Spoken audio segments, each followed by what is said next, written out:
Good afternoon, folks. It's been a long week for a lot of us at the beginning of this week. I wanted to share with you in this third lecturette about some ideas I came up with that was based on this scenario. A couple years ago now, I was flying back home to Northern Nevada after doing a couple training gigs, as well as facilitating a long retreat for a board of directors.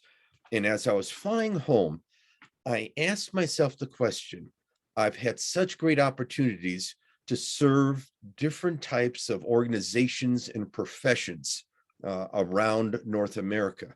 And I asked this basic question: is there a separation, a distinction between the good ones and bad ones?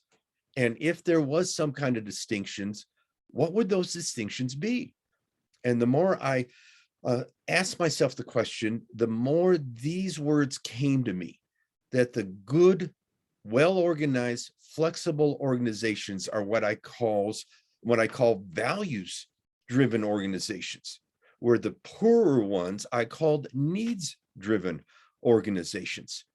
Now, this applies to businesses or community groups or nonprofit groups that I've served as well, that the good ones always seem to be driven by their values, their standards, their mission, their priorities, where the needs-driven organizations always seem to be floundering or reacting to some kind of crisis. And the more I thought about these things, the more I started making these distinctions. Now, I have never seen any organization that was totally values-driven, and I've never seen any poor needs-driven organization that was all needs-driven. A lot of them fell somewhere in between.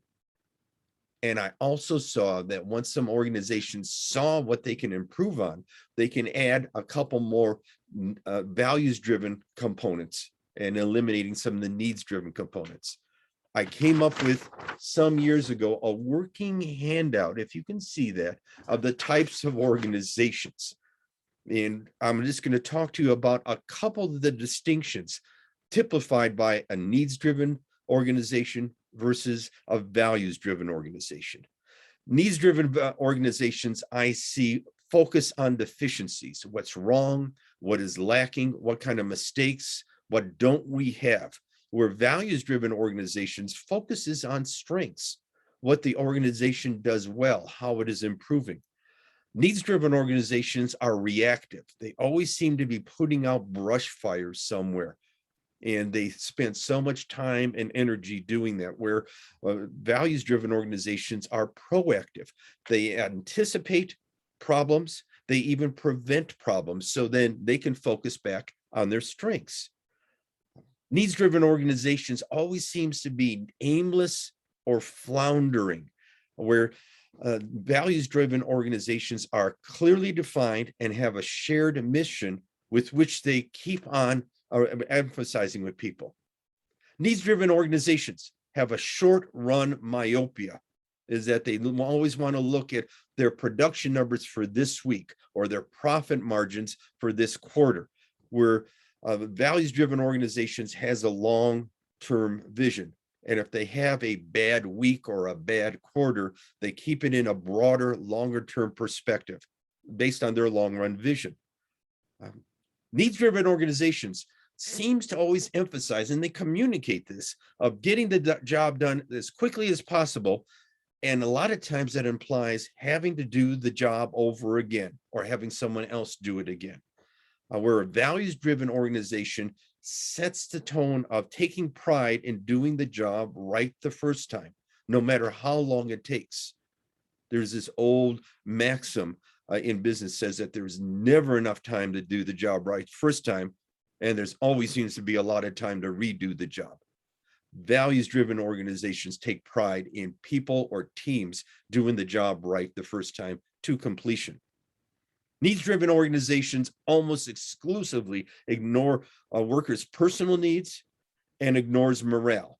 These are the organizations that are victims in the last 4 months of the Great Resignation. People have been tired of working for those when they feel like a number or a thing to be used and manipulated. Where values driven organizations creates interdependent teams, and people have their own senses of purpose within the teams or within what they're doing day in and day out. As such, needs-driven organizations keeps on looking at how we can cut back, how we can save money. They continually cut back on resources, and the most important resource is time. Needs-driven organizations keep on putting too much time pressure on their people, whereas values-driven organizations invests in resources and make sure that they give their people enough time. Oftentimes, needs-driven organizations, I found out, avoids decisions or makes very simplistic decisions, whereas values-driven organizations makes tough decisions and then stands by them as long as they're appropriate, and then has the flexibility to adapt those. They follow what's called the ready, fire, aim approach to decision making. Values-driven organization says action is good, action is best. And if we're a little bit off target, then we'll revise it as we go along. As much as needs-driven organization seems to be aimless and floundering that I discussed early, that they also have very ill-defined goals or very rigid goals. And a lot of people don't understand where they stand in needs-driven organizations. They don't know what the goals are. That's not communicated with them. Or they're very rigid goals that may no longer be appropriate or attainable. Whereas values-driven organizations continually sets and refines these twin A's, the appropriate and attainable goals. Needs-driven organizations that we've seen really become evident during COVID has a very rigid structure and fears change.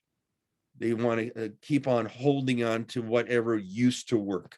Well, we found out in the last 4 years, a lot of things that used to work no longer work. And if you're waiting for everything to come back to pre-COVID times, you're deluding yourself. Whereas values-driven organizations encourages questioning, encourages innovation, and encourages creativity. The best distinction I've seen between the two are that needs-driven organizations are typified by an energy drain, whereas values-driven organizations are energy enhancers. As I said, I've never seen an organization that is totally values-driven organizations, but the values-driven organizations that I see existing today are the ones that keep on improving. They're aware of big pictures, some of these dimensions, and they keep on improving. Many of you, even though when you're not a full-time student, have time to work out.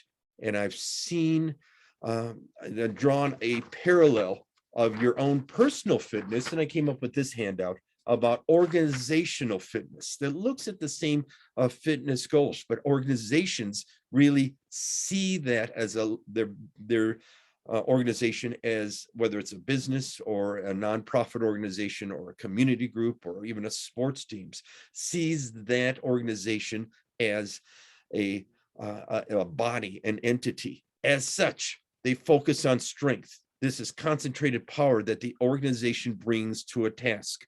Strength is built by intensity and focus, and in continually pushing itself beyond their self-imposed comfort zones.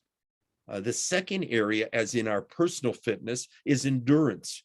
This is sustaining the journey, particularly within the last 2 years during our reactions to COVID. We don't know where the journey was. Good organizations, the values-driven organizations, knows that the journey is important. Yes, outcomes are important, but so is the journey. The journey is grounded on a clear vision and living their operational values. Everyone must be aware that they are all in it for the long run and all in it together. Beyond that, within endurance, organizations focus on efficiency of effort is the key to their endurance. not wasting time and energy and resources and people. Just as in our own fitness, we have flexibility, same thing with organizations. They have the flexibility to be capable of being adaptive and agile. Who can respond quickest? They have to stretch themselves to capitalize on new opportunities, quick decision-making, quick and accurate communication, and pure speed of application are crucial in being a flexible, responsive, adaptive organization. A lot of us look at what we're putting into our bodies, and the same thing with organizations is nutrition. With the continuous stresses on it, organizations need to commit to their care and feeding of the organizations. They take time out. They do community service. They do voluntary work. They are encouraging their people to do the same. Comprehensive and systematic training and education empower people to think and to decide and to feel the ownership of it. But we keep on giving our people the nutrition we need within the organization. And then final factor is that in our own fitness levels, sometimes we need to recuperate.